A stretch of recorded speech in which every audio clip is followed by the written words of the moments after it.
वैसे आपको ये भी बता दें कि बीजेपी के लुंगी टोपी वाले बयान पर यूपी में सियासत अब गर्मा गई है। समाजवादी पार्टी के प्रवक्ता ने बीजेपी पर पलटवार करते हुए कहा है कि बीजेपी हार के डर से बौखलाई हुई है और इसी वजह से ऐसे बयान बीजेपी नेता दे रहे हैं। बीजेपी हार के डर से बौखला गई है, ऐसा विपक्ष का कहना है। लगातार यूपी में होने वाले चुनाव को लेकर के वार पलटवार का दौर शुरू है और ऐसे में केशव प्रसाद मौर्य के लुंगी टोपी वाले बयान के बाद अब विपक्ष बीजेपी पर निशाना साध रही है और कह रही है कि चूंकि हार के डर से बीजेपी बौखलाई हुई है, इस वजह से ऐसे बयानबाजी बीजेपी की तरफ से हो रहे हैं। उत्तर प्रदेश की डिप्टी सीएम केशव प्रसाद मौर्य जी को 2022 में हार का डर इस कदर सताने लगा है कि वो हार से बचने के लिए जाति धर्म की राजनीति का सहारा ले रहे हैं। लेकिन उत्तर प्रदेश की जनता सब जानती है 2022 में बाईसाइकिल की सरकार होगी और भारतीय जनता पार्टी जो नफरत की राजनीति कर रही है उसको सत्ता से बाहर फेंक देगी। विवादित बयानों का रिकॉर्ड बनाने में जुटे यूपी के डिप्टी सीएम केशव प्रसाद मौर्य प्रयागराज में समाजवादी पार्टी से जुड़े मुस्लिम नेताओं को उन्होंने कहा लुंगी और टोपी वाला गुंडा। से पहले कितने लोग जालीदार गोली टोपी लगाए हुए, राइफल रिवॉल्वर बंदूक लिए हुए व्यापारियों को डराने और धमकाने का काम कौन करता था? ये है उत्तर प्रदेश के उप मुख्यमंत्री केशव प्रसाद मौर्य का नया दांव। केशव प्रसाद मौर्य ने प्रयागराज में व्यापारियों के सम्मेलन में बोलते हुए चुनावी मैदान में टोपी और लुंगी की एंट्री करा दी।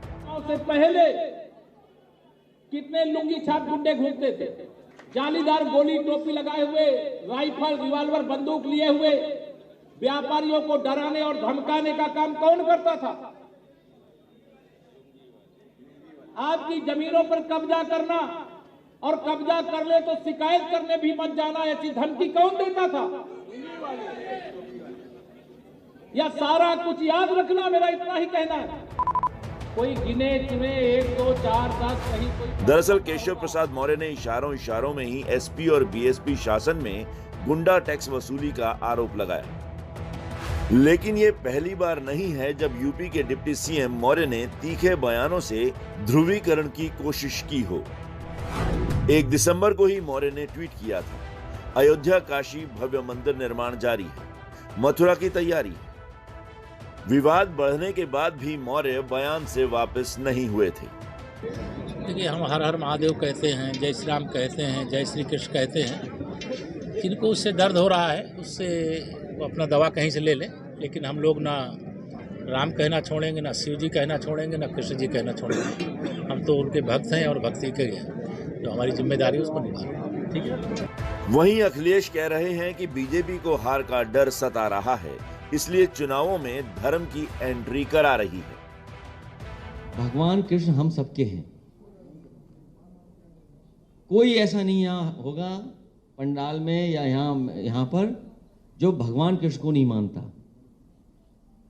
हम तो इतना ही जानते हैं कि भगवान को वही याद करता है जो तकलीफ और परेशानी में होता है। जनता ने मन बना लिया है, किसान ने, नौजवान ने, व्यापारी ने मन बना लिया है, इनका सफाया होगा।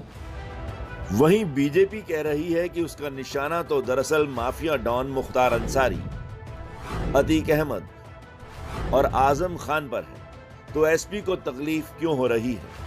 यूपी में चुनाव हलचल देखते हुए अंदाजा लग रहा है कि आने वाले दिनों में ये तकरार और तीखी होती नजर आ सकती है।